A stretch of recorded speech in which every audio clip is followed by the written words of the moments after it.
con la escala terapéutica, ¿no? O sea, ¿qué significa esto? La OMS nos dice cómo tratar, cómo usar los analgésicos según la escala del dolor que tenga el paciente. La escala de dolor, ¿no? Lo podemos evaluar del 1 al 10, ¿no? La evaluación de EVA, la evaluación del dolor que siente el paciente. Me olvidé de poner esa imagen. Mm,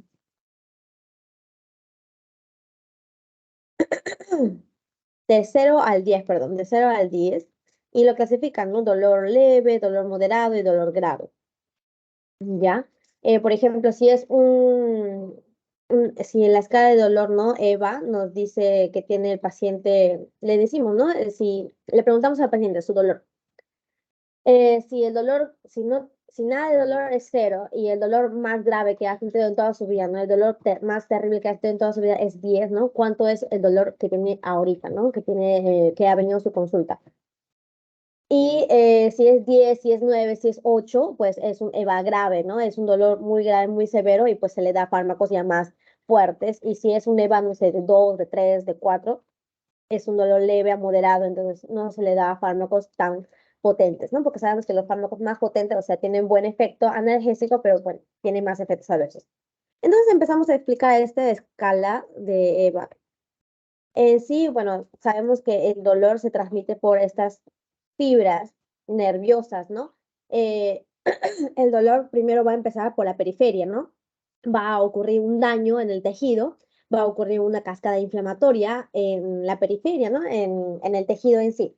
Puede liberarse acá, no sé, sustancia P, prostaglandina, serotonina, acetilcolina, ¿no? Sustancias que empiezan a hacer efecto a los nervios en sí, que los nervios o en el tejido en sí va a haber nociceptores, ¿no? Que son receptores que captan estas sustancias, diciendo de que hay dolor. Entonces, esta sustancia va a transmitir, ¿no? En las fibras nerviosas periferias, va a llegar, ¿no? Al sistema nervioso central y nosotros vamos a percibir, ¿no? Que hay un dolor, ¿no? En la corteza, ¿no? Esa es toda la vía eh, de cómo se transmite el dolor que sentimos nosotros, ¿no? Y por eso es que hay dos tipos de fármacos, un fármaco que hace una acción periférica y un fármaco que quita el dolor que hace acción central. En el escalón 1 vemos que acá se usa analgésicos no opioides, o sea, fármacos más suaves, ¿no? Más, con poca potencia analgésica, paracetamol, AINES, metamizol, ¿no? Todos los AINES se incluyen en este escalón 1, ¿no? Pacientes que tienen poco dolor, un EVA de 3, un EVA 4 le da estos fármacos. Estos fármacos tienen acción periférica, o sea, van a actuar en este lugar, ¿no? Inhibiendo la inflamación del tejido, no acá en las fibras nerviosas en sí, sino en el tejido, ¿no? En la cascada de inflamación que ocurre en el tejido. Estos fármacos van a tener un techo analgésico. ¿Qué significa esto? Que eh, tú aumentas las dosis, aumentando el efecto poco a poco, ¿no? Del fármaco, pero llega a un punto en donde tú puedes aumentar y aumentar la dosis, pero el efecto analgésico no cambia. Ese es el techo analgésico que tienen los AINES, ya los fármacos de acción periférica. Luego, en el escalón 2 que podemos ver los opioides débiles, los opioides débiles. Acá se usa la codeína, el tramadol, ¿no? Fármacos muy importantes que se tienen que acordar que son opioides débiles, ¿no? De esta clase. Ya, ellos van a tener una acción central y no van a tener un techo analgésico. O sea, tú le puedes agregar, ¿no? La dosis cada vez más, le aumenta la dosis y el dolor va a calmar más. O sea, el efecto analgésico va a seguir, va aumentando, pero también va a aumentar el efecto adverso. Entonces, ¿cuándo vas a parar de aumentar la dosis? Cuando ya hay demasiado efecto adverso a comparación del efecto analgésico que puede tener el opioides. ¿Ya? Luego en el escalón 3 pues empezamos con los opioides potentes. ¿Quiénes están acá? Morfina, oxicodona, fentanilo, metadona, buprenorfina, ¿no? Fármacos ya muy potentes que solo se le da en EVA 8, 9, 10, ¿no? Dolores muy potentes. No, acá siempre hay que tener cuidado con los efectos adversos, ¿no? En ambos, en el escalón 2 y en el escalón 3. Y ya dolores que es incontrolables, ¿no? Dolores, por ejemplo, en pacientes oncológicos, en pacientes ya crónicos, ya empezamos a pensar en cirugías, ¿no? En métodos más invasivos, que es la ablación, ¿no? De un nervio, o sea, cortar un nervio literalmente para no sentir ese dolor. Porque sabemos que, acordándonos siempre de la vía, ¿no? De cómo se transmite el dolor.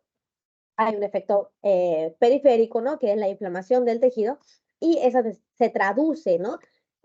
Activa a las neuronas que están acá, que traducen dolor, que lleva al sitio central. Entonces lo que hacen es simplemente cortar este nervio de la periferia para que ya no capte la inflamación y quita el dolor del paciente, ¿no? Ya esos son los métodos del escalón 4, ¿no? Ya, métodos más invasivos al paciente, pero que se les hace a pacientes crónicos. Ya, Eh, entonces, una sí, dime. pregunta, disculpa. Sí, en la primera diapositiva, mencionaste que el escalón uno era para el techo. Si pudieras repetir la parte de techo analgésico, no lo comprendí muy bien. El escalón 1, ¿no? El techo analgésico, los AINES, paracetamol, metamizol, diclofenaco, ¿no? Los fármacos que vamos a mencionar en la primera parte de la clase, tiene un techo analgésico. ¿Qué significa esto? Que tú puedes añadirle 100 miligramos, 200 miligramos, ¿no? Cada vez más aumenta la dosis para que haga más efecto analgésico, para que quite mejor el dolor. Pero Mm. llega a una dosis, que es el techo, eh, que ya no aumenta el efecto analgésico. O sea, ya, por ejemplo, en el paracetamol son, ejemplo, ¿no? 4 gramos al día. Tú le aumentas 5 gramos, 6 gramos de paracetamol, igual va a quitar la misma cantidad de dolor. O sea, no va a aumentar el efecto del analgésico que tiene, la potencia del analgésico que tiene. Ese es el techo analgésico. En cambio, los opioides, a comparación de estos fármacos, tú aumentas la dosis y aumenta el efecto analgésico. Aumenta, aumenta, aumenta, aumenta, aumenta. No tiene un techo, ¿no? Un tope de cuánto puede quitar el dolor. Los AINES sí. Sí, ese es el techo analgésico. Como que tiene un tope Ah, de efecto. mencionaste que ¿quiénes no tienen el tope? Los opioides, los fármacos que están acá. Ah, o sea, los analgésicos no opioides son los AINES. Sí, correcto. Ah, ok, ok. Ya, eso entonces. Y Disculpa, tenía otra pregunta también. La parte de en la imagen donde se ve la vía que mencionaste, ya. mi pregunta era si es que, o sea, empieza el tejido dañado, Ujú. ocurre la inflamación y esas sustancias que se ven ahí, o sea, la sustancia P, la prostaglandina, serotonina y acetilcolina, son las que van a interactuar con el nociceptor. Ajá, claro, Ah, tal ya, cual. sino que, o sea, ¿cómo? O sea, si yo entendido que esas sustancias se encuentran o se producen en las partes, bueno, centrales, ¿no? De nuestro cerebro. O también existen esas Claro. sustancias en nuestro cuerpo, porque, o sea, se supone que, por ejemplo, si el dolor te da en la mano, ¿no? En la piel, o sea, ¿cómo es que ahí también hay producción de acetilcolina, serotonina, prostaglandinas? Porque usualmente Sí. como lo habíamos visto en el cerebro, esa era mi confusión.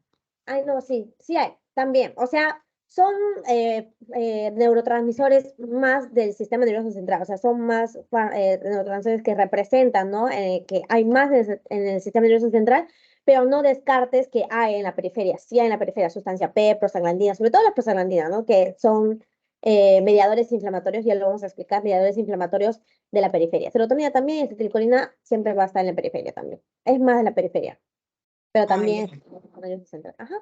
Y una pregunta, o sea, cuando te refieres en la periferia, es, por ejemplo, bueno, estos nociceptores se encuentran en la piel, ¿verdad? O sea, directamente en el tejido, o cómo es que esos, o sea, neurotransmisores, o por así decirlo, sustancias mediadoras, ¿en qué parte se encuentran como para que interaccionen y causen toda la vida? Más o menos, como para ubicarme. Cualquier tejido. Si te duele la mano, pues van a estar en la mano. Hay dolores viscerales, ¿no? Por ejemplo, intestinales, ¿no? Donde te generan los cólicos, también pueden ver ahí, está en el mismo tejido y cualquier tejido va a estar inervado por nervios, ¿no? Y esos nervios van a tener sus receptores también, así que en cualquier Ujú. parte está. Ujú.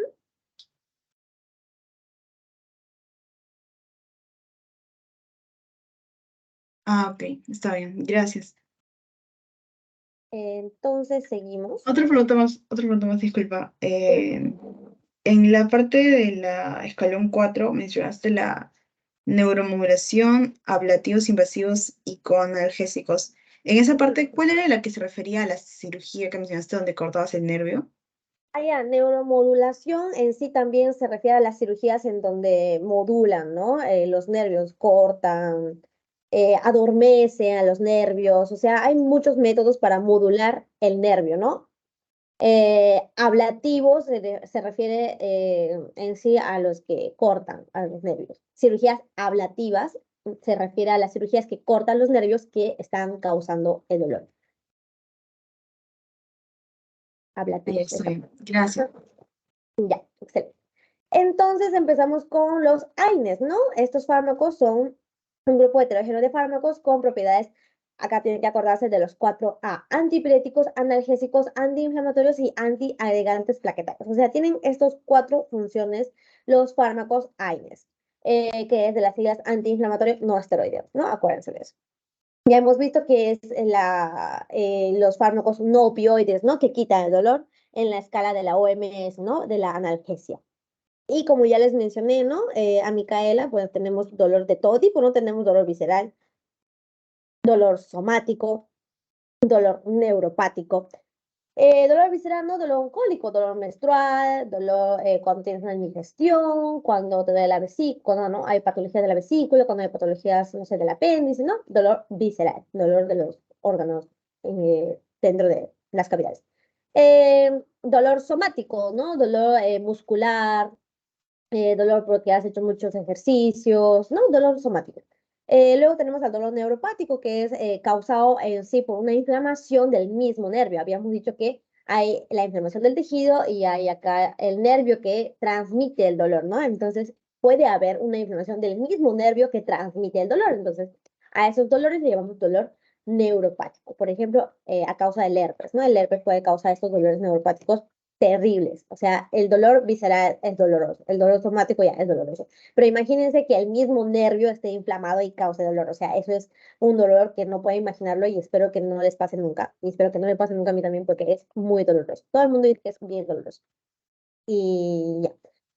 Características de la inflamación, ¿no? En la inflamación hay estos cuatro señales, ¿no? Digamos, puede haber dolor, puede haber hinchazón de la zona, hay calentura, ¿no? Hay aumento de temperatura y hay enrojecimiento del tejido, ¿no? Eso ocurre cuando hay un tejido inflamado, ¿no? Una zona inflamada.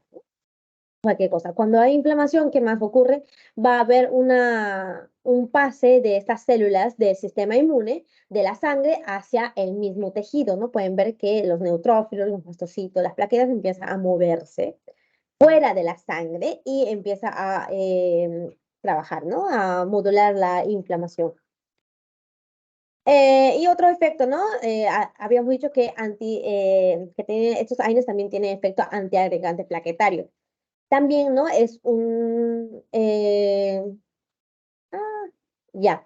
La agregación plaquetaria, ¿no? Ocurre también cuando hay daño en un tejido, ¿no? En sí, en los vasos sanguíneos, ¿no? Cuando se daña el vaso sanguíneo y sangramos, ¿no? Para evitar el sangrado, nuestro cuerpo empieza a generar plaquetas, ¿no? Empieza a generar fibrina, empieza a hacer tapón plaquetario, ¿no? Y pues cuando ya hay un efecto excesivo de esto, pues podemos dar estos fármacos antiagregantes plaquetarios, ¿no? Para que no genere tanta coagulación. Entonces empezamos a explicar primero el mecanismo, ¿no? De esta inflamación. ¿Quiénes modulan esta inflamación? Los eicosanoides, ¿no? Los moduladores de la inflamación en la periferia. Son mediadores lipídicos de corto enlace y tenemos 3 grupos de eicosanoides, los tromboxanos, las prostaglandinas y los leucotrienos, ¿ok? 3 grupos. No es necesario que se aprendan tal cual el nombre, pero sí les va a ayudar a entender, ¿no? Si se aprenden todo el nombre, eh, para explicarles, ¿no? La cascada de inflamación. Ya, entonces tenemos acá los principales mediadores, ¿no? De la inflamación. Eh, que son estos, lo que ya mencionamos.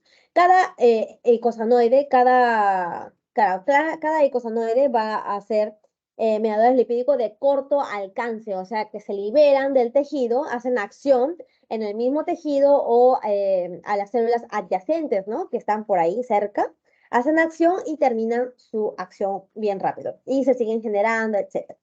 Cada eicosanoide va a tener diferente función, ¿no? La prostaciclina I2, por ejemplo, tiene efecto vasodilatadora. La prostaglandina E1, E2 también tiene efecto vasodilatadora, pero por lo contrario, acá podemos ver el tromboxano A2, que es uno de los eicosanoides que se tienen que aprender sí o sí el nombre. El tromboxano A2 va a tener una función vasoconstrictora, ¿no? Una acción contraria. Hay otros leucotrienos, ¿no? Que tienen función a un aumento de la permeabilidad vascular, ¿no? Que es una acción importante en la inflamación. Habíamos dicho que eso ayuda a que las células del sistema inmune pues pase del vaso sanguíneo hacia el tejido dañado. Otros leucocitos también ayudan, ¿no? Al movimiento de estas células del sistema inmune, la quimotaxia, la adhesión leucocitaria, etc. Tienen múltiples funciones. ¿Y cómo actúan estos eicosanoides en el tejido, en la célula? Al igual que los neurotransmisores van a tener sus receptores en la célula, ¿no? Y acá podemos ver que, por ejemplo, la prostaglandina E2 va a tener su receptor metabotrópico, ¿no? Que está acoplado a una proteína G, va a tener su amplificador que es la adenina ciclasa, puede tener su segundo mensajero que es el AMP cíclico, algunos aumentan el calcio, dependiendo del eicosanoide, ¿no? Va a tener diferentes vías de transmisión intracelular, ¿no? Acá no es necesario que se aprenda mucho, solo para tener una idea. En este caso, la prostaglandina E2, ¿qué función tiene en la célula, no? Va a generar vasodilatación, ¿no? Puede bajar la presión arterial en caso de que genere vasodilatación. Puede generar broncodilatación, ¿no? Nos aumenta el diámetro de los bronquios. Genera dolor, ¿no? Habíamos dicho que en la inflamación hay dolor. Entonces, estos prostaglandinas cuando se activan, cuando salen del tejido, pues puede generar dolor. En el estómago, ¿qué función tiene, no? Disminuye el ácido gástrico. Eso es bueno, ¿no? Tiene una acción protectora en la mucosa gástrica, ¿ya? Disminuye el ácido gástrico. Acuérdense, la prostaglandina E2 tiene su función de disminuir el ácido gástrico, el jugo gástrico. ¿Qué más? Puede aumentar la temperatura también. En una inflamación habíamos dicho que hay aumento de temperatura, ¿no? Hay calentura. Esta prostaglandina E2 puede trabajar, ¿no? En el sistema nervioso central también, actuando, ¿no? Aumentando la temperatura de todo nuestro cuerpo. Y en este caso, la tromboxano A2 hace una acción totalmente contraria a la prostaglandina E2, ¿no? Genera vasoconstricción, genera broncoconstricción y también tiene una fuerte acción, ¿no? En el tema de la agregación plaquetal. Ya, entonces, ¿cómo se generan estos eicosanoides? El estímulo que necesita, ¿no? Hay un daño celular, hay un estímulo que va a actuar en las membranas celulares de los tejidos, ¿no? Las membranas celulares sabemos que está compuesta por lípidos, ¿no? Por fosfolípidos. Entonces, este estímulo hace acción en la activación de las fosfolipasas, que es una enzima que está acá mismo en la membrana de la célula. La fosfolipasa A2 va a actuar en estos lípidos y va a convertir estos lípidos, fosfolípidos que están en la membrana celular, en ácido araquidónico. Acuérdense, ácido araquidónico, una sustancia muy importante para generar a los eicosanoides, ¿no? Luego viene la enzima también importante en esta clase, que es la enzima ciclooxigenasa. La enzima ciclooxigenasa va a actuar en el ácido araquidónico, convirtiendo el ácido araquidónico en prostaglandina G2, ¿no? Que es el paso importante para convertir a los demás eicosanoides en cada uno, ¿no? O sea, para cada uno va a tener sus propias enzimas X que no se tienen que aprender. Lo que tiene que aprenderse es la fosfolipasa A2, que convierte los fosfolípidos de la membrana celular en ácido araquidónico. Luego, el ácido araquidónica, gracias a la ciclooxigenasa, que es otra enzima, se convierte en prostaglandina G2. Y a partir de esto, pues va a haber varias vías para generar prostaciclinas, tromboxanos y otras prostaglandinas también. Ya, acá acuérdense que vamos a tener dos tipos de enzimas. La enzima COX-1 y la enzima COX-2. Ciclooxigenasa tipo 1 y ciclooxigenasa tipo 2. ¿Ya? Luego vamos a mencionar la diferencia de estos dos. Entonces, hay otra vía. Habíamos dicho que existían prostaciclinas, tromboxanos, prostaglandinas y leucotrienos. Los leucotrienos no van a hacer acción la enzima ciclooxigenasa. En este caso, va a hacer la acción la lipooxigenasa, que va a actuar en el ácido araquidónico y va a generar esta sustancia que es el HPT, que es el sustrato común para generar los demás leucotrienos. Ya hay muchos tipos de leucotrienos que ya hemos visto su función, ¿no? hace quimiotaxis, genera broncoconstricción, vasoconstricción, también hace lo contrario a las prostaglandinas que tenemos acá. Entonces, habíamos Sí. visto que tenemos que tener... un segundo, termino este Sí, PPT, sí, sí, sí. respondo, ya. Eh, habíamos dicho que tenemos que tener cuidado en hacer la diferencia entre COX-1 y el COX-2, ¿ya? Dos tipos de enzimas, ciclooxigenasa. Ya, la COX-1 es la ciclooxigenasa constitutiva, constitutiva, y la COX-2 es la ciclooxigenasa inducible, ¿ya? Es su otro nombre de cada ciclooxigenasa. La constitutiva o la COX-1 pues, va a estar más en las células renales, intestinales, endoteliales, parietales, ¿no? Genera prostaglandinas más que nada y tiene un rol citoprotector. Esta COX-1 sobre todo es importante esta función que es el citoprotector en las células del estómago, en la mucosa gástrica. Habíamos dicho que estas COX-1 van a liberar prostaglandinas que generan inhibición de la liberación, inhiben la liberación del jugo gástrico. ¿Ya? Y eso ayuda a que la mucosa gástrica se mantenga, ¿no? Protegida, porque ya mucho jugo gástrico pues daña a la misma mucosa. Entonces, estos COX-1, cuando ya está generándose mucho jugo gástrico, se activan, genera más prostaglandinas y entonces empieza a inhibir esta secreción excesiva que hay del jugo gástrico. Dos, COX-2 o la ciclooxigenasa inducible van a estar más en las células endoteliales, macrófagos, fibroblastos, mastocitos, ¿no? Células más del sistema inmune. ¿Y por qué le llaman inducible? Porque van a aumentarse más en el proceso inflamatorio. Van a aumentar 20 veces más su cantidad en el proceso inflamatorio. Por eso es el COX-2 inducible. Entonces, nosotros para inhibir la inflamación, ¿no? Para inhibir la inflamación y para inhibir que se genere dolor, ¿a cuál tenemos que bloquear? ¿A cuál ciclooxigenasa tenemos que bloquear? Al COX-2, ¿ya? Al COX inducible, porque ese es el que se genera más en un proceso inflamatorio. ¿Ya, chicos? Ya. Dime, Micaela. Ah, sí, mi pregunta era en la parte de la enzima ciclooxigenasa, bueno, las enzimas ciclooxigenasas, ¿a qué nivel de la vía actuaban?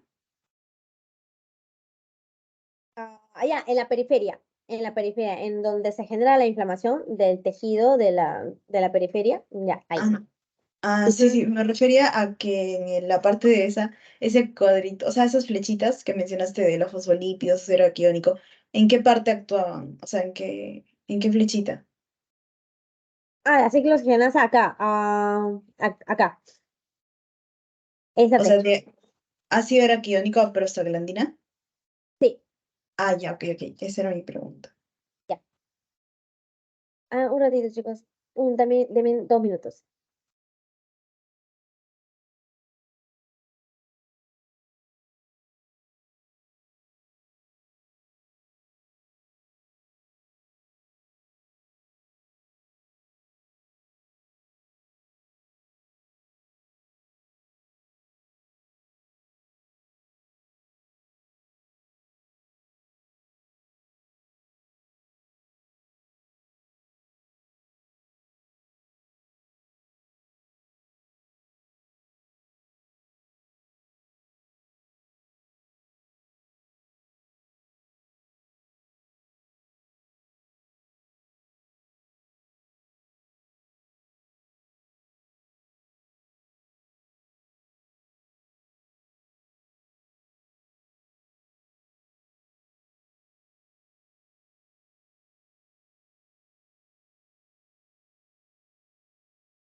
Ya, entonces seguimos con la vía. Ya, ahora el mecanismo de cómo se genera la fiebre. Habíamos dicho, otra vez repitiendo, en un proceso inflamatorio hay dolor, hay aumento de temperatura, ¿no? Y las prostaglandinas también tienen que ver en el mecanismo de generación de la fiebre. La fiebre, ¿cómo se genera, no? Primero se genera, por ejemplo, viene una bacteria, ¿no? Ingresa, ¿no? La bacteria en el organismo, las células del sistema inmune empiezan a atacar a esa bacteria. Lo empieza a fagocitar, por ejemplo, los macrófagos empiezan a fagocitar esa bacteria, empiezan a destruirlo y generan proteínas de esta bacteria, que es el primer paso de la ¿cómo se llama? De la activación, ¿no? Del sistema inmune. Entonces generan endotoxinas que pueden activar, ¿no? Más la cascada de inflamación, ¿no? Esas proteínas de las mismas bacterias o de los mismos microorganismos que han ingresado fuera de nuestro cuerpo, pues nos genera endotoxinas. Estas endotoxinas van a actuar más en las células del sistema inmune, macrófagos, monocitos, células de Kupffer, etc. Estas células del sistema inmune van a generar citocinas inflamatorias. ¿Cuáles citocinas inflamatorias? La interleucina 1 beta, interleucina 6, interferón alfa, beta, factor de necrosis tumoral alfa. Todas estas citocinas proinflamatorias se van a generar en todo nuestro organismo, ¿ya? De lo que había ingresado la bacteria en cierto lugar, ahora toda la cascada inflamatoria empieza a correr por nuestros vasos sanguíneos. Tanto así que estas citocinas inflamatorias llegan al cerebro. ¿A qué sitio del cerebro? Llega al órgano vascular de la lámina terminal. ¿Dónde es esto? En este lugar, acá está, ¿no? En este sistema nervioso que está justo enfrente del hipotálamo. Ya, acá está el hipotálamo y acá está el órgano vascular de la lámina terminal. Pues a este lugar llega estas citocinas inflamatorias y empiezan a activar para que se genere la prostaglandina E2. ¿No? Ocurre esta cascada en esta membrana celular, ¿no? Del órgano terminal, ¿no? Vascular que está en el sistema nervioso central, empieza a ocurrir la cascada, ¿no? De los fosfolípidos, la fosfolipasa 2, ¿no? Se activa el ácido araquidónico, se activa la enzima ciclooxigenasa y se genera la prostaglandina E2. E2. Esta prostaglandina E2 va a tener sus receptores, EP1, EP2, EP3, EP4, que ya hemos dicho que tiene muchos tipos de mecanismos de señalización intracelular. ¿Qué hace estos receptores? Va a tener receptores en el hipotálamo, en donde va a actuar la prostaglandina E2, cambiando el termostato hipotalámico. O sea, el hipotálamo es el sitio en donde se controla nuestra temperatura corporal. Nuestra temperatura corporal está seteada, ¿no? Para que esté a 37 grados. Y nosotros vamos a sentir normal, ¿no? Ese 37 grados. Cuando hay una inflamación, ¿no? En nuestro cuerpo, cuando hay una infección, por ejemplo, ocurre todo este mecanismo para que cambie el termostato. O sea, dice ya, no, lo normal no era 37, vamos a subirlo un poco a 40 grados para que aumente la temperatura de nuestro cuerpo y así elimine los gérmenes que haya ingresado. Entonces aumenta a 40 grados, ¿no? Nuestro hipotálamo dice ya, ahora lo normal es 40 grados.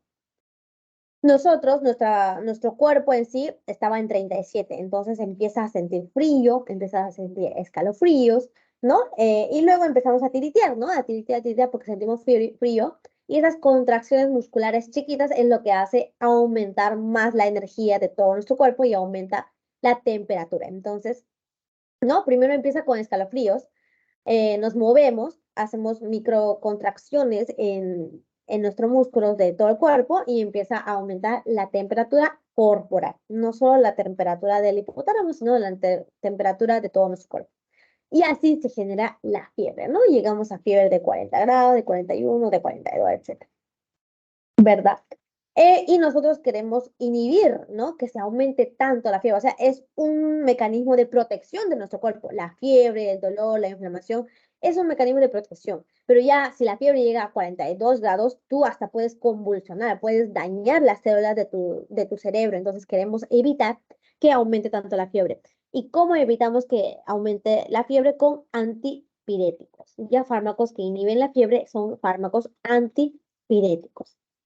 ¿Ya? ¿Y en dónde van a actuar estos antipiréticos? Inhibiendo la generación de prostaglandina E2, ¿ya? Y acá pueden anotar, pueden escribir en el PPT ya está en el Teams, ¿no? Siempre lo subo, ahí mismo está, para que lo descarguen y apunten en la clase, ¿ya? Los antipiréticos, ¿en dónde van a actuar? En esta prostaglandina E2.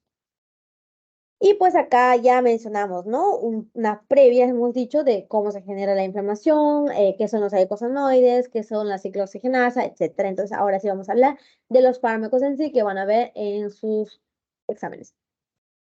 Los AINES, ¿ya? Los antiinflamatorios no esteroideos se dividen según su estructura, su estructura química, en ácidos y no ácidos.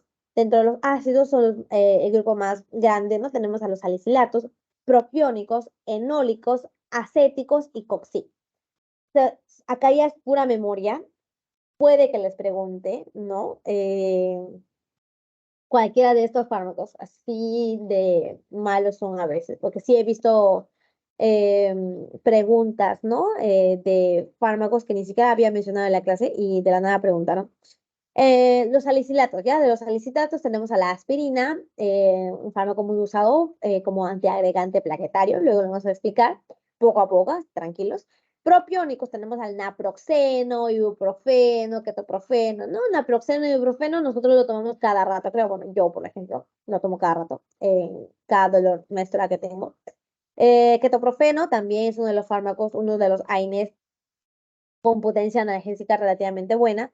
Enólicos tenemos al metamizol, piroxicam, menoxicam, ya son fármacos un poquito más fuertes. Acuérdense, el metamizol también es un fármaco, uno de los fármacos más fuertes que tenemos del AINES. Acético tenemos al ketorolaco, diclofenaco, indometacina, fármacos más fuertes todavía. Y último, a los coxib, que son los fármacos de la nueva generación, ¿no? Los últimos nuevos fármacos que se han hecho AINES son los coxib. Celecoxib, heterocoxib, lumiracoxib, etc. Dentro de los no ácidos tenemos al paraminofenol y al sulfoanilida. Acá tenemos al paracetamol y a la nimesulida. ¿No? El paracetamol, acuérdense, a veces es preguntado. Este es el único fármaco que pues no se debería llamarle AINES como tal, porque habíamos dicho que el nombre AINES viene de los antiinflamatorios no esteroideos. En cambio, el paracetamol no tiene una actividad antiinflamatoria. Eso lo dice la doctora de la teoría. Ya, de la teoría, ¿no? Paracetamol es el único fármaco, ¿no? De las 4 actividades que tiene, ¿no? Antiagregante plaquetario, antipirético, eh, antiinflamatorio, analgésico. No tiene las 4A, solo tiene función analgésica y antipirética, ¿no? O sea, es muy bueno para bajar la fiebre, pero no, por el mecanismo que ya hemos explicado, pero no genera inhibición de la inflamación en el tejido. Otro punto muy importante, ¿no? La clasificación según su selectividad. Muy preguntado en los exámenes, en los pasitos también. No le he puesto en el pasito, creo que ninguna pregunta de esta clase, pero sí es muy preguntado esto. La selectividad. Los AINES, ¿no? Habíamos dicho que se encargan de inhibir a la ciclooxigenasa. Su mecanismo de acción de los AINES, que es inhibir a una enzima que se llama ciclooxigenasa, ¿ok? Ese es su mecanismo de acción por si les pregunto. La selectividad, ¿no? Los AINES pueden inhibir más al COX-1 o al COX-2. Habíamos dicho que el COX-2 era la ciclooxigenasa que es inducible. Entonces nosotros para inhibir la inflamación queremos inhibir más al COX-2. Pero en sí todos los AINES que vemos acá pueden inhibir a ambos, COX-1 y COX-2. ¿Ya? Y dependiendo de qué AINES estamos hablando, hay AINES que inhiben más al COX-1 y hay AINES que tiene más potencia inhibiendo al COX-2, dependiendo del AINES. Y acá vamos a clasificar según la selectividad, ¿no? A ver, ¿a cuál inhibe más? Acuérdense que los fármacos que son más selectivos al COX-1, o sea, los que inhiben más fuertemente al COX-1, son más gastrolesivos. Habíamos dicho que el COX-1 se encontraba en las células de la mucosa gástrica, tenía un rol protector y ayudaba a que no se genere tanto jugo gástrico, ¿no? Tenía un factor protector, el COX-1. Si inhibimos más al COX-1, pues obviamente va a ser un fármaco más gastrolesivo, ¿no? Que puede causar daño en la mucosa gástrica, en el duodeno, etcétera. Que genera úlceras gástricas, no puede generar gastritis también por ANS, etcétera. Son fármacos más gastrolesivos, ya los selectivos de la COX-1, eso acuérdense sí o sí. Luego, fármacos que son más selectivos al COX-2 son más cardiolesivos, acuérdense. Hay fármacos, ¿no? Los nuevos fármacos como la Coxib, los Coxib, eh, inhiben selectivamente al COX-2, solo al COX-2. Entonces van a ser fármacos más cardiolesivos, ¿ya? Cardiolesivos. Acuérdense de eso. Entonces, ¿qué más se tienen que acordar? ¿Qué fármacos son selectivos de la COX-1 y qué fármacos son selectivos de la COX-2? Y acá nos dice, ¿no? En esta imagen. los más selectivos de la COX-1 y los más selectivos de la COX-2. Por ejemplo, ¿no? Acá tenemos los celecoxib. Celecoxib, diclofenaco, meroxicam, no son fármacos que son más selectivos de la COX-2. En cambio, ¿no? Ketorolaco, ketoprofeno, indometacina, a ver, ¿qué más? Naproxeno, no son fármacos que son más selectivos de la COX-1, de la COX-1. Y ya cuando hablamos de paracetamol, de ibuprofeno, ¿no? Pues casi no tienen selectividad, ¿no? Está justo en el medio, son fármacos casi no selectivos. Y acá también otra imagen de la teoría que yo recibí. Nos explica, ¿no? Cuáles son fármacos más selectivos al COX-1 y cuáles son más selectivos al COX-2. Por ejemplo, ¿no? El ketorolaco, piroxicam, meroxicam, ketoprofeno, son fármacos que son más selectivos de la COX-1. Entonces va a generar más daño en la mucosa gástrica. Por otro lado, el diclofenaco, el celecoxib, el ibuprofeno, naproxeno son más selectivos de la COX-2, entonces puede generar daño a nivel cardiovascular, ya cardiovascular. También tenemos que acordarnos que estos fármacos pueden generar efectos adversos en los pacientes asmáticos, ¿ya? Así que celecoxib o diclofenaco, ¿no? Que son selectivos de la COX-2, no se le da en pacientes con insuficiencia cardíaca, no se le da en pacientes con enfermedad del corazón y no se le da en pacientes asmáticos, ¿ya? Estas dos cosas, acuérdense. Seguimos Una con los pregunta. de la teoría. Un ratito, ya, Sí, sí, termino sí, de... no te- Ya. Eh, lo mismo, ¿no? Acá seguimos con lo mismo. Acuérdense de de los niveles, ¿no? Del daño que ocurre en cada órgano. Los fármacos que son selectivos de la COX-1, acuérdense, son más gastrolesivos y el que es más gastrolesivo de todos los años es el ketorolaco. Ketorolaco. Si les pone en las opciones, ¿no? Ketorolaco, tienen que elegir ketorolaco. Luego le sigue el naproxeno, luego le sigue el ibuprofeno, diclofenaco, etc. eh, fármacos que hacen más daño a nivel cardiovascular. Acuérdense que el primerito es el diclofenaco, ¿no? Luego vienen los coxib, heterocoxib, celecoxib, y luego ya el ibuprofeno casi nada, ¿no? Pero ahí lo menciona en la teoría. Y en su examen les va a venir, ¿no? Les va a venir todos estos fármacos, naproxeno, ibuprofeno, celecoxib, diclofenaco, y les va a venir cuál es el fármaco más cardiolesivo, tipo el más cardiolesivo. Y ustedes tienen que responder diclofenaco. Y así les va a venir en los exámenes. Sí o sí, una pregunta les va a venir. Ya, dime.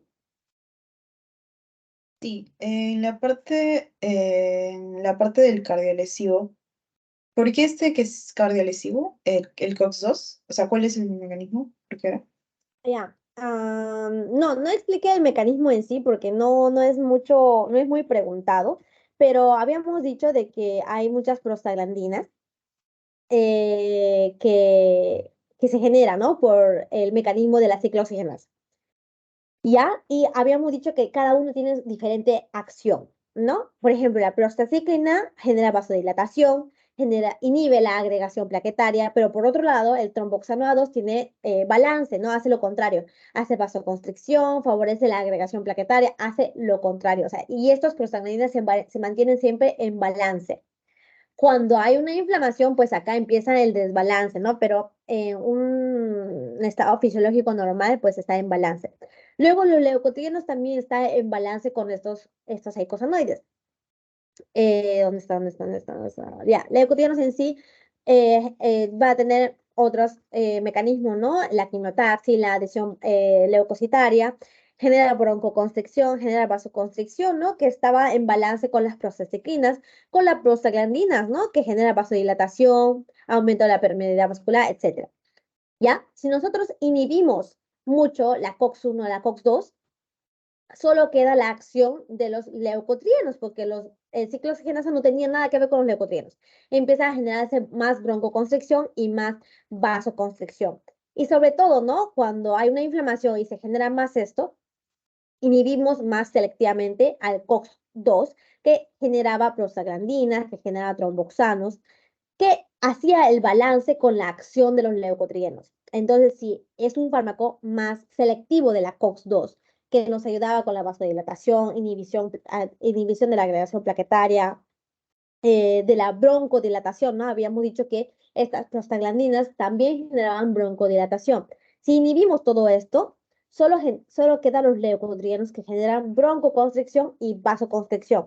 Y esas son acciones, ¿no? En los pacientes asmáticos, por ejemplo, es muy peligroso porque empieza a disminuir, ¿no? El diámetro de los bronquios y empieza a generar, ¿no? La falta de aire, ¿no? Insuficiencia respiratoria.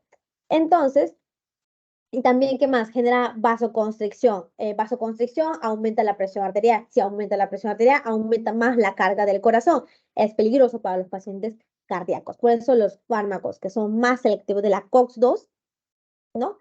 Inhibe toda esta acción que estaba en balance con los leucotrienos y genera daño, ¿no? A nivel cardiovascular. En sí, esa es la explicación. No le explico siempre, siempre, solo cuando tengan dudas, como ahorita.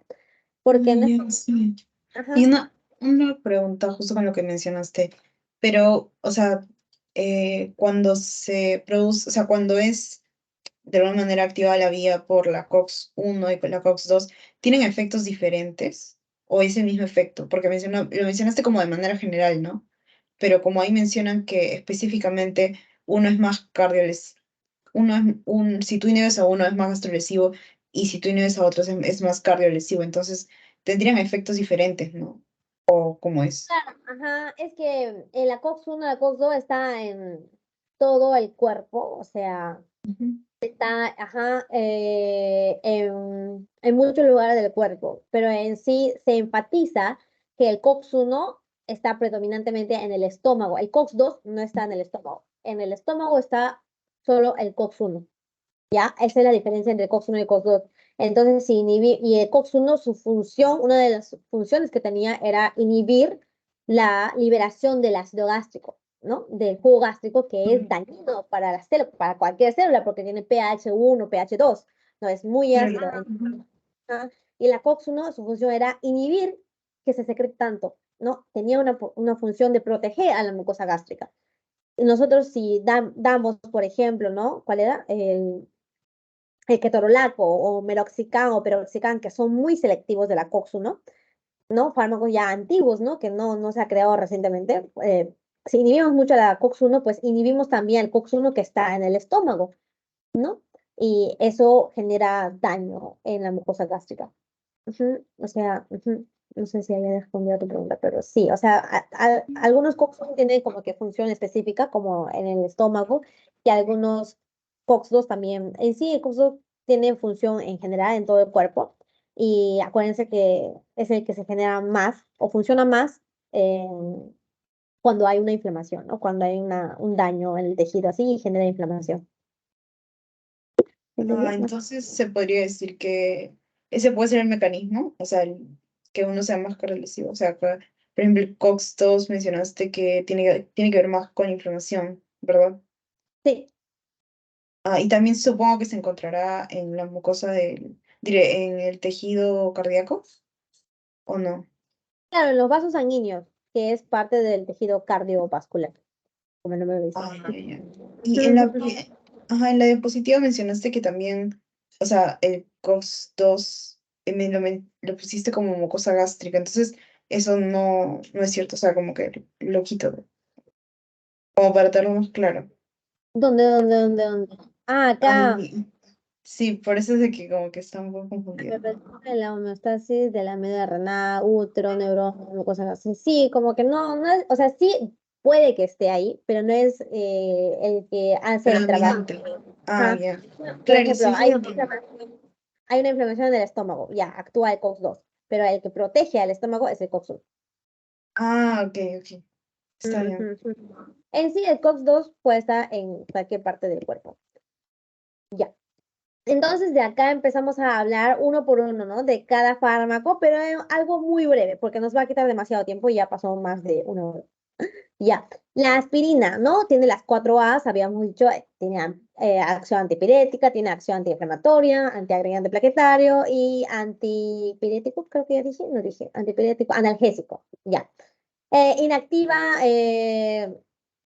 la COX-1, la COX-2, ¿no? Pero tiene una potencia de inhibir más al COX-1, 50 veces más que el COX-2, ¿no? O sea, es más selectivo al COX-1 que al COX-2, que genera tromboxano A2. El COX-1 nos genera acá tromboxano A2 en las plaquetas, ¿no? Que su función era que hacer agregación plaquetaria, ¿no? Entonces, por eso es un fármaco muy usado para inhibir la agregación plaquetaria, ¿no? Cuando se necesita inhibir que se genere trombos, ¿no?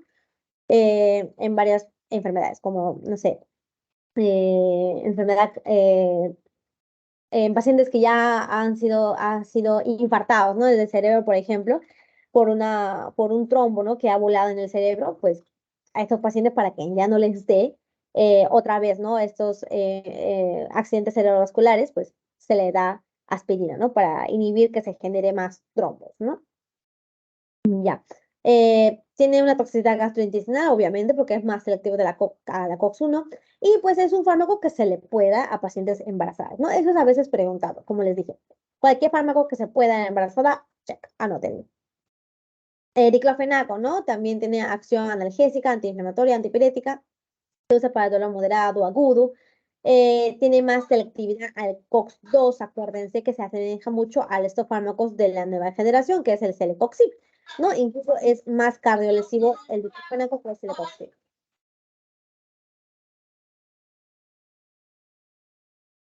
No sé qué están hablando. Ah, Micaela, creo, ¿puedes subir tu audio? Ya, lo siento, lo siento. Ya. En sí, ¿no? Se puede usar para cualquier inflamación o dismenorrea, tendinitis, ¿no? Dolor somático, torcedura no, no sé, esguince, ¿no? Efectos gastrointestinales es poco, ¿no? Más va a haber un daño a nivel cardiovascular, puede haber hipersensibilidad, ¿no? Hay pacientes que es alérgico a estos AINES, ¿no? Puede haber hipersensibilidad. No se le da mucho a niños, no se le da a pacientes gestando, ni tampoco a pacientes asmáticos, acuérdense, ¿no? No se da a pacientes asmáticos. Cualquier fármaco que es selectivo a la COX-2, ¿ya? ¿Qué más? Y se puede usar como relajante muscular. Ibuprofeno también muy usado por nosotros, es un AINES no selectivo, o sea, no elige, ¿no? Si inhibe a COX-1 o a COX-2, inhibe a ambos de la misma forma, puede generar toxicidad gastrointestinal, por eso también. O sea, es menos que el meloxicam, por ejemplo, pero sí genera.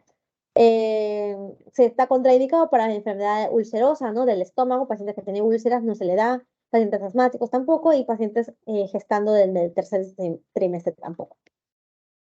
Paracetamol, habíamos dicho que se le da, va a tener una acción antipirética y analgésica, no tiene acción antiinflamatoria. Puede preguntarle en los exámenes. Acuérdense también que se tiene un efecto hepatotóxico, ¿no? Es uno de los AINES que se metaboliza exclusivamente en el hígado. Los demás fármacos, pues es más metabolizado y excretado por el riñón, ¿no? Pero el paracetamol es netamente, se metaboliza y se excreta por vía hepática, ¿no? O sea, el hígado hace un montón de trabajo acá metabolizando al paracetamol. Entonces, es más hepatotóxico, ¿ya? No se le da a pacientes con enfermedad hepática, obviamente. No se le da a pacientes que ha tomado alcohol, porque el alcohol en sí es una sustancia hepatotóxica, ¿no? Ahí es donde se metaboliza, como ya hemos visto la clase pasada.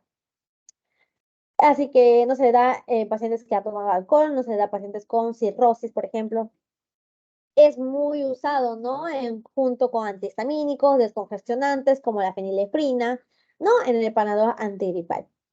Se puede dar en pacientes embarazadas, eso sí, es muy usado, ¿no? Por ejemplo, en pacientes embarazadas no se da ibuprofeno, no se da diclofenaco, se le da netamente paracetamol. Para cualquier fiebre, para cualquier dolor, se le da paracetamol, no se le da otra cosa. Celecoxib, muy selectivo al COX-2, entonces no se le da a pacientes cardiópatas, no se da a pacientes asmáticos, eso se pueden acordar. Tienen toda la acción, ¿no? De los AS y pues se puede dar en dolores, cualquier dolor somático. El metamizol también es otro fármaco que quería mencionarles porque tiene un mecanismo de acción muy peculiar, como que muy interesante. Habíamos dicho que los AINES quita el dolor, ¿no? Tiene analgesia, pero de la periferia, ¿no? Justo en la parte donde se genera la inflamación del tejido. El metabizol también tiene función de inhibir esto. Acá van a leer, ¿no? Su farmacocinética, lo pueden leer después. ¿No? Tiene doble acción. ¿Por qué? Inhibe la actividad de la enzima ciclooxigenasa, ¿no? Y es un antiinflamatorio, analgésico y antipirético, ya, igual que todos los AINES. Luego también tiene una función analgésico a nivel de la periferia, exclusivamente reduciendo la sensibilidad de los nociceptores. También tiene una acción a nivel central, ¿no? En la sustancia gris, periacueducta, o sea, zonas del sistema nervioso central en donde captan, ¿no? El dolor. Tiene una función, ¿no? De activación de la vía óxido nítrico GMP cíclico, que bueno, es otro mecanismo de acción del metavisor, ¿no? A nivel central. ¿Qué más? No sé, y es uno de los AINES también más potentes, ¿no? Con bastante potencia analgésica. Se usa para dolores más fuertes, ¿no? Un dolor después de una cirugía, un dolor traumático, ¿no? Dolor cólico, por ejemplo, de dolor cólico vesicular, del apéndice, ¿no? Se le da metamizol, ¿no? Fármacos que ayudan mucho a los dolores viscerales. Y pues también es muy efectivo para disminuir las fiebres. Última diapositiva de los AINES. No, falta dos más. Acá nos diferencian, ¿no? Nos clasifican los AINES según su efecto antiinflamatorio que tiene. Analgésicos que no tienen efecto antiinflamatorio, paracetamol, ¿no? Nada de efecto antiinflamatorio. Analgésicos quitan dolor y tiene efectos antiinflamatorios moderados. Tenemos acá al ibuprofeno y al mefenámico, ¿no? Ibuprofeno son parte de los propiónicos y acá el mefenámico es parte de los antranínicos. Hay analgésicos que tienen bastante potencia antiinflamatoria. Los salicilatos, metamizol, ¿no? Habíamos dicho que tiene bastante potencia antiinflamatoria. Etodolac. Y acá el que tiene mayor potencia antiinflamatoria dentro de los AINES es la indometacina, ¿ya? Indometacina. También en sus exámenes es preguntado las interacciones farmacológicas que se tiene que tener cuidado con los AINES. Los AINES es un fármaco que no necesita receta médica. Es peligroso porque cualquier paciente puede comprar y ya, ¿no? O sea, es paciente asmático y no sé qué, y pues compra su Celecoxib y puede generar efectos adversos. Es peligroso. Por eso tenemos que saber, ¿no? Estas interacciones farmacológicas importantes que puede tener el AINES, porque el AINES puede parecer como que seguro, ¿no? Como que todos pueden comprar, pero no, no tanto así. Los YECAS, por ejemplo, ¿no?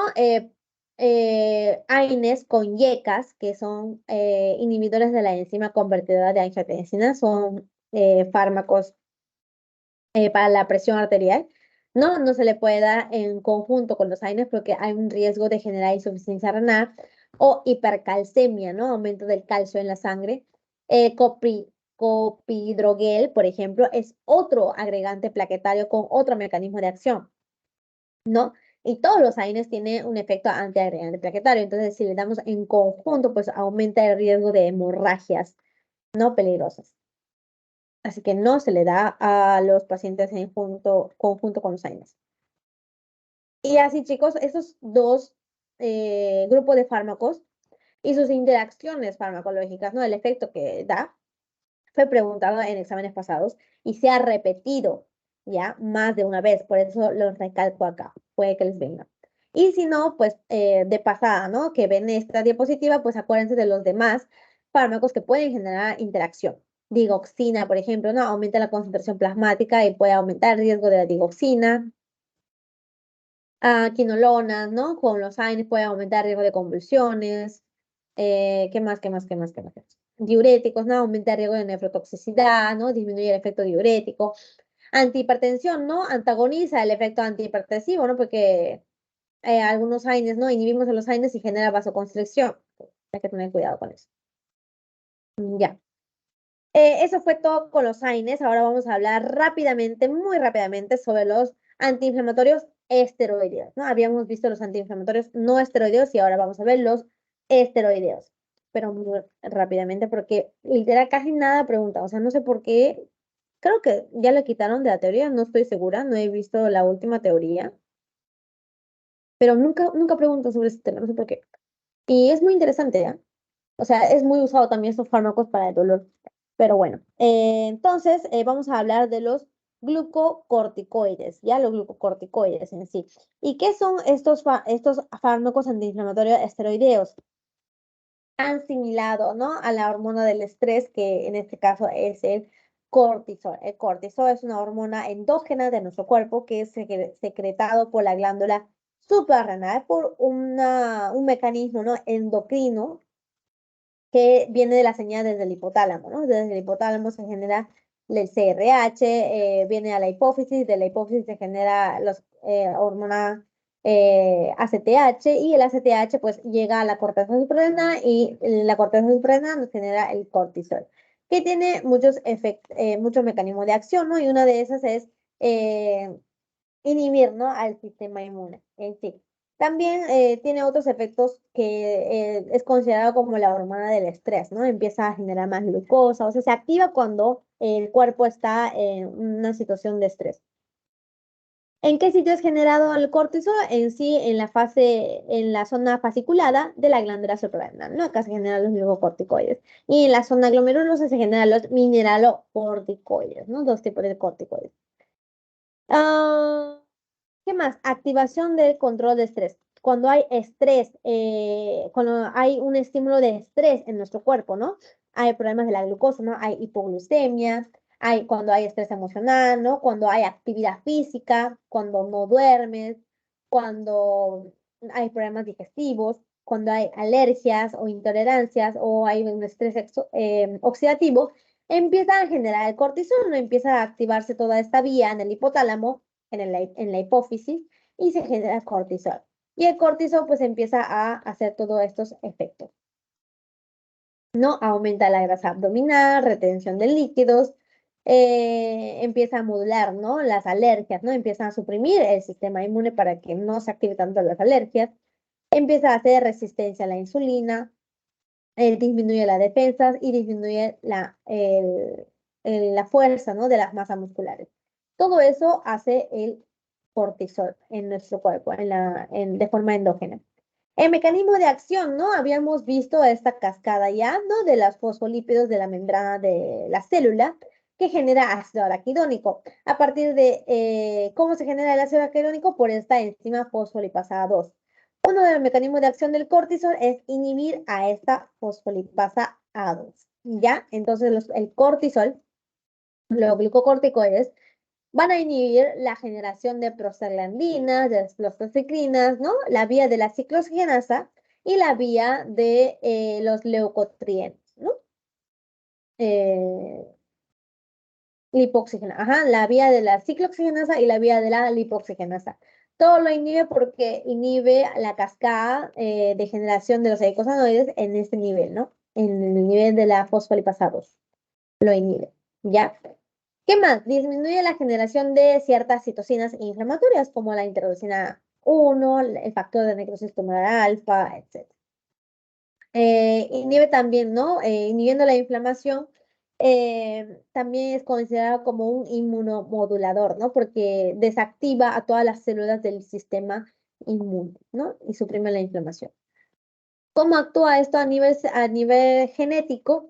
Los cortisoles, ¿no? Estas sustancias endógenas van a tener su receptor en el citoplasma.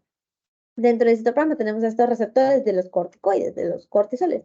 Se unen, ¿no? a sus receptores y funcionan como factor de transcripción. Y el factor de transcripción que se une al ADN y empieza a generar ARN mensajeros,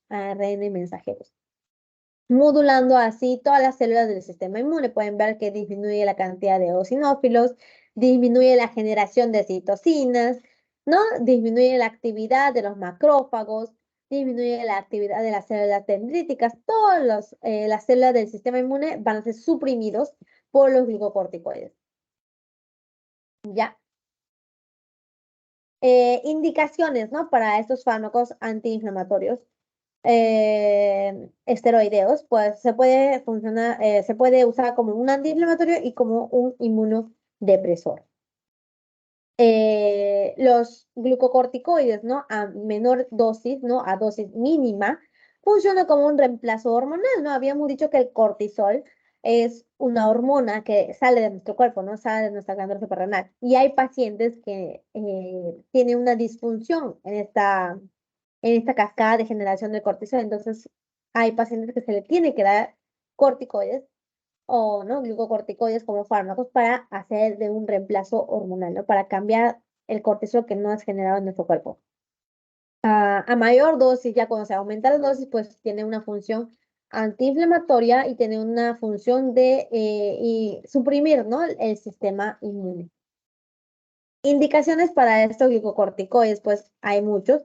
Es usado mucho también en procesos inflamatorios como es el asma aguda, el asma crónica, ¿no? De forma inhalatoria, ¿no? En pacientes asmáticos. ¿Qué más?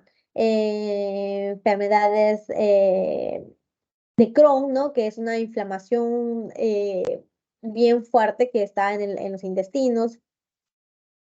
Un shock, ¿no? Por una infección, ¿no? Por ejemplo, en el COVID-19, ¿no? Que hubo, pues se usaba estos glucocorticoides cuando ya el paciente había entrado en una fase de tormenta de citocinas, ¿no? En donde había mucha cascada de inflamación, pues para suprimir esa cascada de inflamación excesiva que había, pues se le da glucocorticoides, ¿no? Como un inmunosupresor.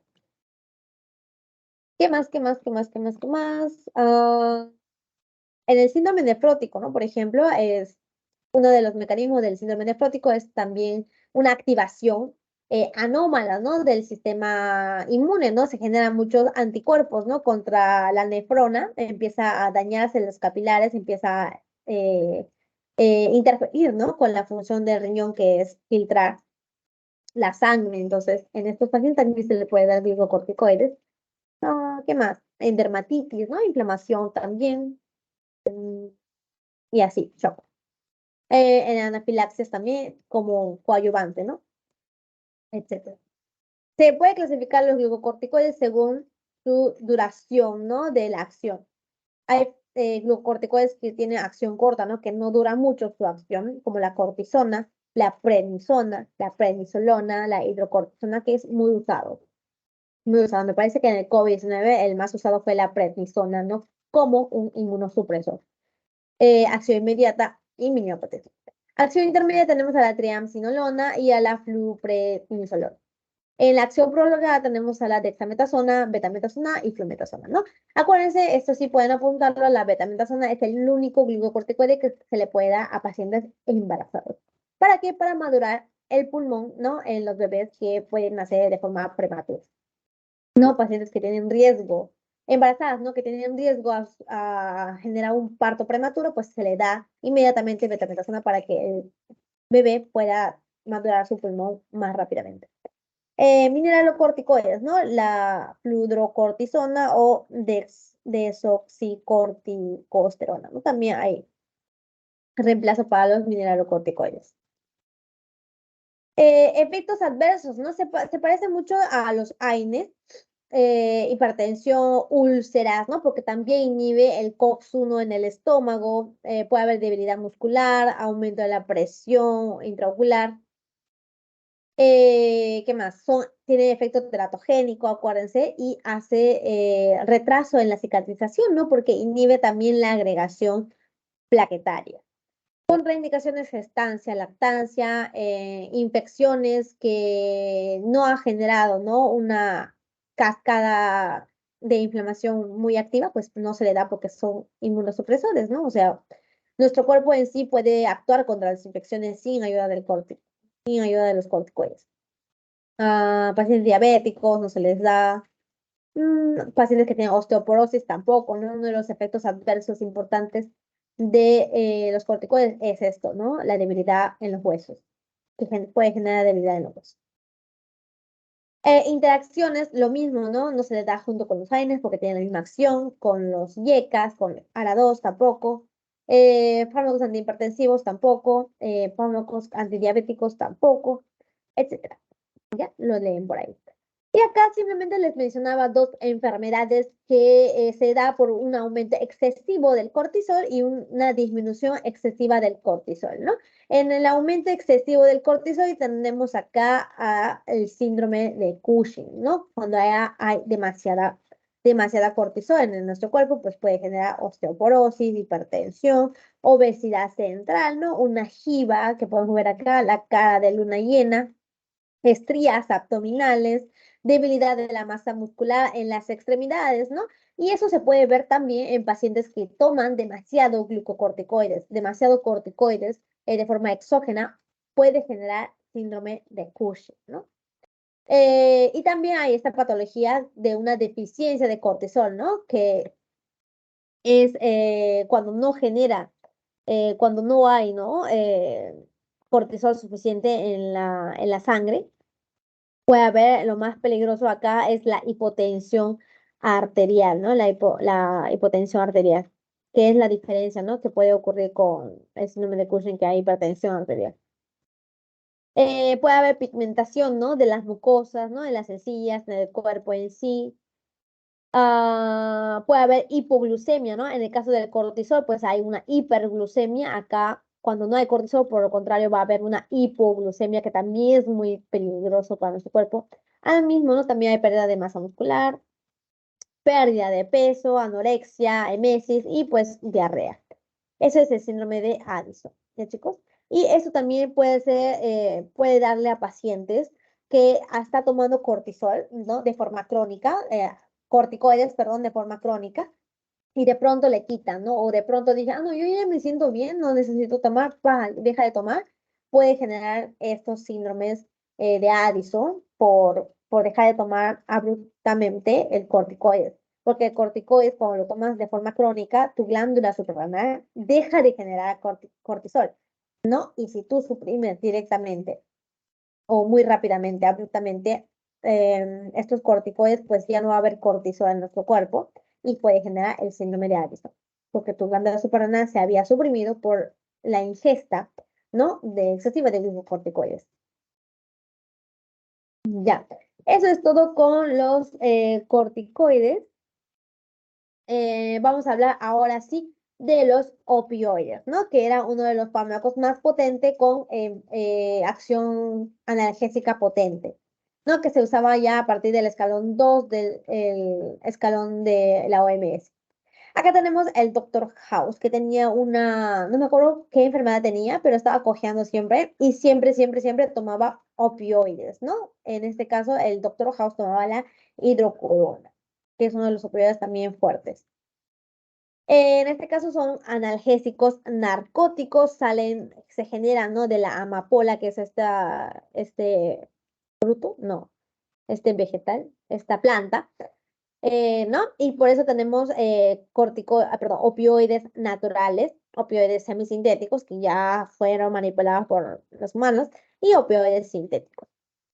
La morfina, codeína, dextrometorfano son parte de los opioides naturales, ¿no? Acuérdense de todos estos nombres.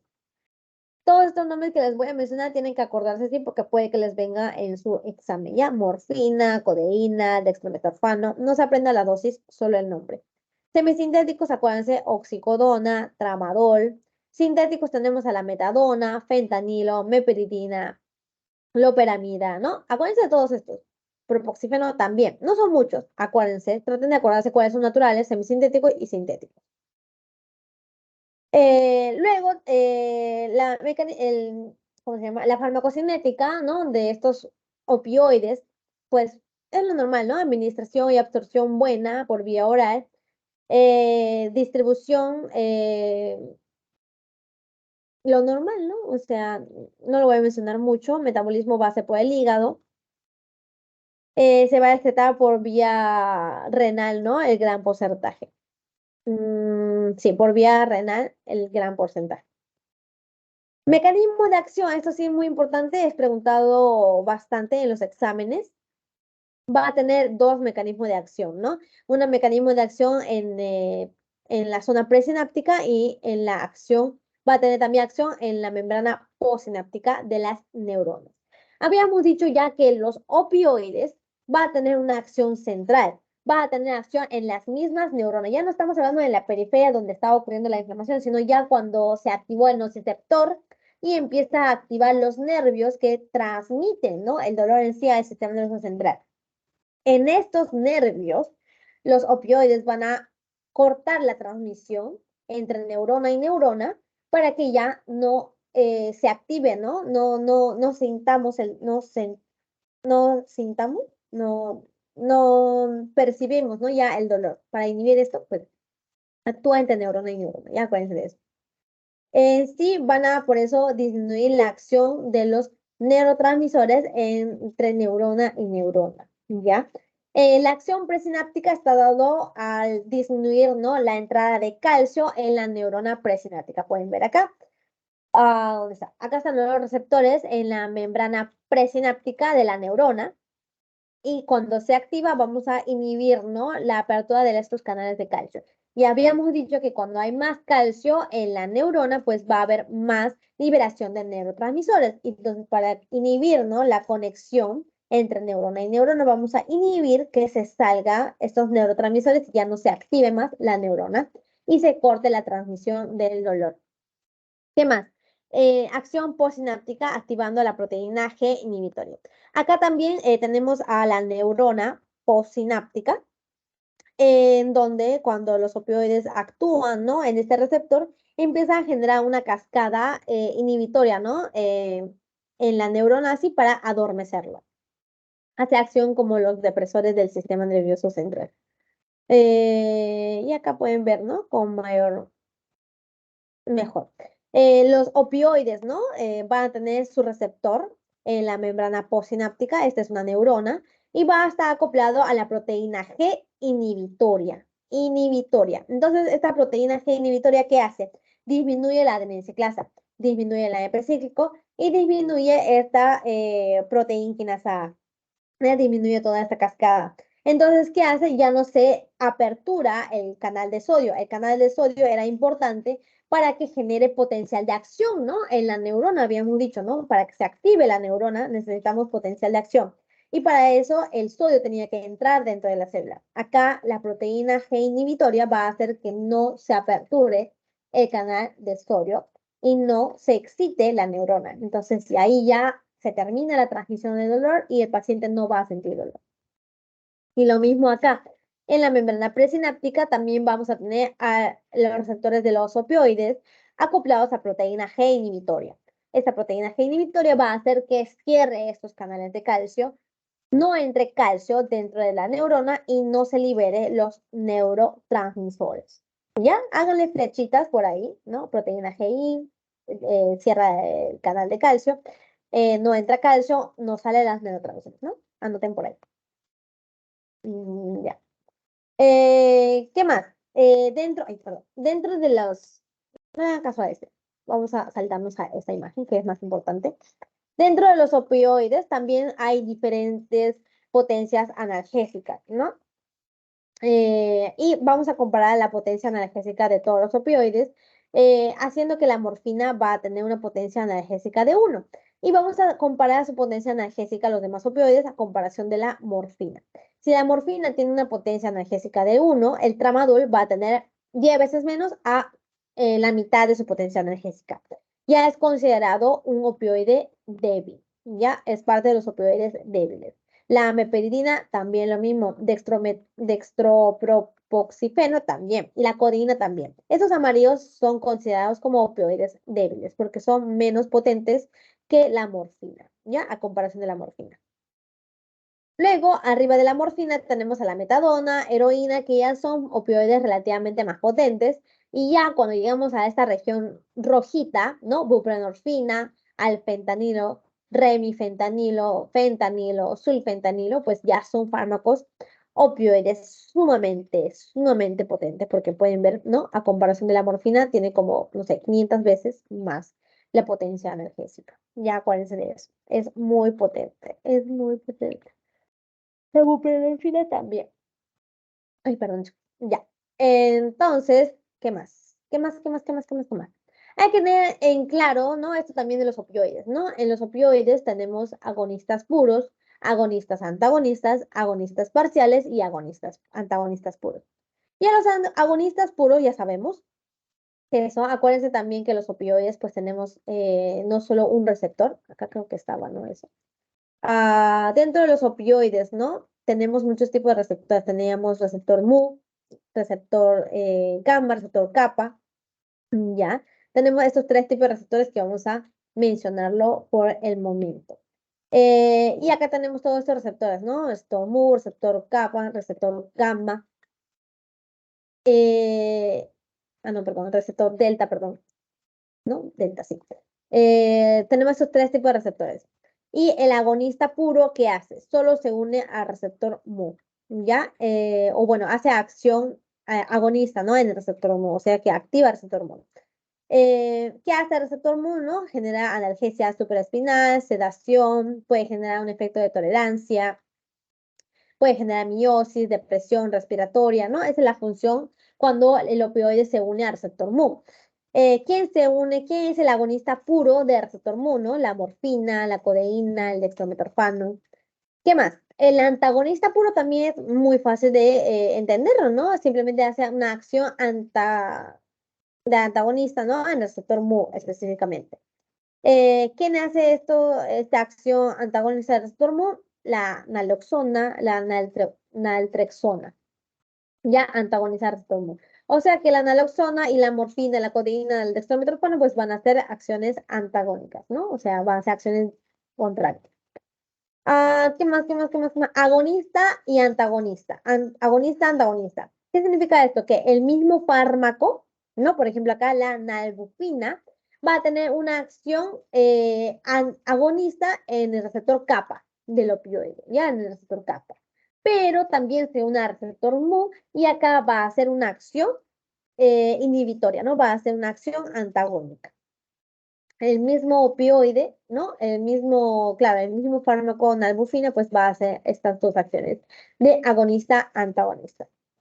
Después, ¿qué más? El agonista parcial, ¿no? Se puede unir la buprenorfina al agonista parcial, perdón, al receptor mu y va a hacer una acción de agonista parcial.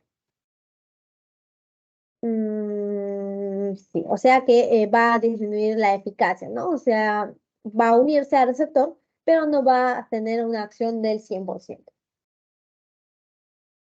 Acá acuérdense también las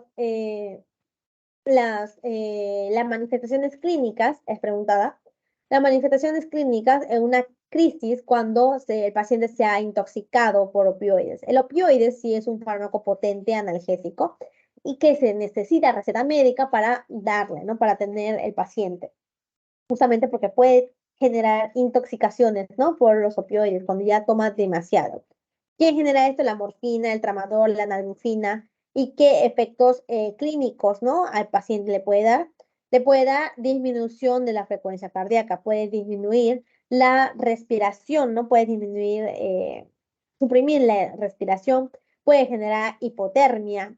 Las pupilas, esto es muy característico de los pacientes con intoxicación a opioides, ¿no? Las pupilas se vuelven muy mióticas, extremadamente mióticas, o sea, es un punto, ¿no? Acá dice miosis puntiforme. Disminuye, ¿no?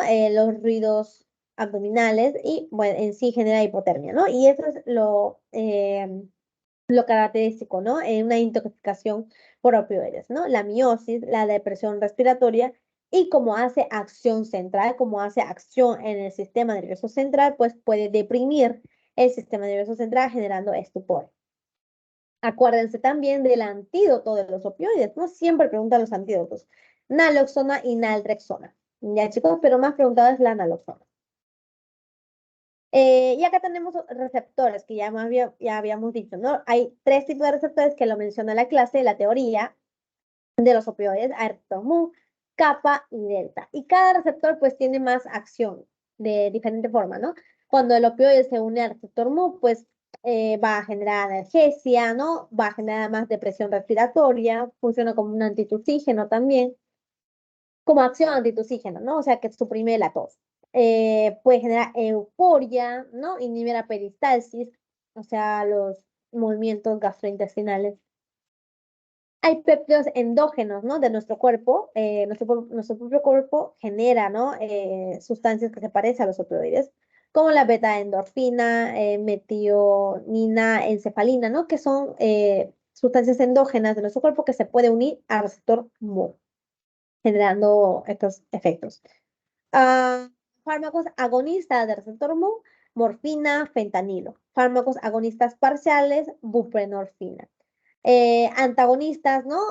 Pentazocina, naloxona. El kappa, ¿no? El receptor kappa también genera una analgesia espinal, depresión respiratoria, sedación, miosis, y en este caso, en lugar de euforia, va a generar disforia, ¿no? Y puede generar alucinaciones también. ¿Qué más péptido endógeno que se une a receptor kappa? Tenemos a la dinorfinas. Fármacos agonistas, acá tenemos a la pentazocina, a la morfina. Entonces la pentazocina, ¿qué va a hacer? Va a ser un agonista antagonista, ¿no? Porque en el kappa va a ser acción de agonista y acá en el mu va a ser una acción de antagonista. Y siempre el antídoto va a ser la naloxona. ¿Qué más? El delta lo mismo, ¿no? Siempre la morfina se va a unir a los tres receptores. Ya habíamos dicho, ¿no? La acción que hace el receptor, perdón, los opioides, como hace una acción en el sistema nervioso central, ¿no? Puede generar sueño, puede generar estupor, ¿no? Puede generar euforia, puede generar disforia, dependiendo de qué receptor sea activado.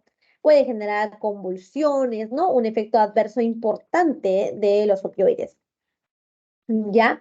En el ojo puede generar miosis, en el sistema respiratorio hay depresión del sistema respiratorio, ¿no? Disminuye la sensibilidad al CO2, ¿no? Cuando tú tienes demasiada acumulación de CO2 en la sangre, pues empieza a respirar más rápido, ¿no? Porque hay receptores también que captan la cantidad de CO2. Pero en este caso, ¿no? Deprimes a estos receptores, deprimes a la sensibilidad hacia el aumento del CO2. Entonces, te acumula el CO2 y pues mueres. ¿Qué más? Disminuye, ¿no? La frecuencia cardíaca, hay bradicardia, hay aumento de la presión intracraneal. Eh, Uno de los efectos adversos también importantes del opioide es que genera estreñimiento, ¿no? Disminuye el tono de los intestinos. Es un fármaco tocolítico, ¿no? No se le da a pacientes con gestación, hay una retención urinaria, etcétera, ¿no? Los efectos de los opioides.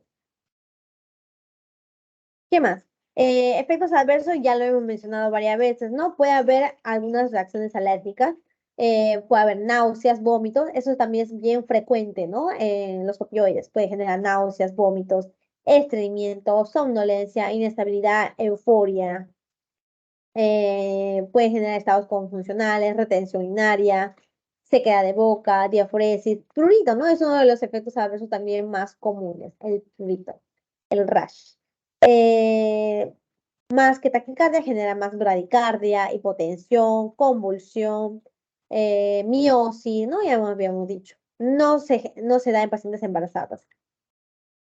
Acá también puede generar, ¿no? El efecto de la tolerancia, de la dependencia, ¿no? El síndrome de abstinencia, ¿no? Cuando ya se le da a pacientes a largo plazo, ¿no? Todos los efectos adversos lo hemos visto la clase pasada. Efectos agudos, ¿no? Peligrosos, que tenemos que actuar rápido, ¿no? Con antídotos, es la depresión respiratoria, depresión del sistema sensorial y la miosis. Está contraindicado en pacientes con litiasis vesical, pacientes con asma, ¿no? Que pueden dar depresión respiratoria. Hay ciertas interacciones farmacológicas que se tienen que cuidar. Pueden ahí leerlo un poco.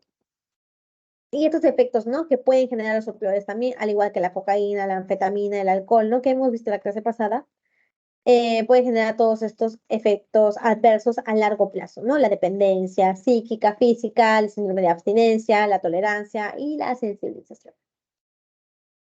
Ya, chicos. Eso sería todo por la clase de hoy. Fue una clase relativamente larga con bastante información. Es uno de los temas que más es preguntado en los parciales, en los finales.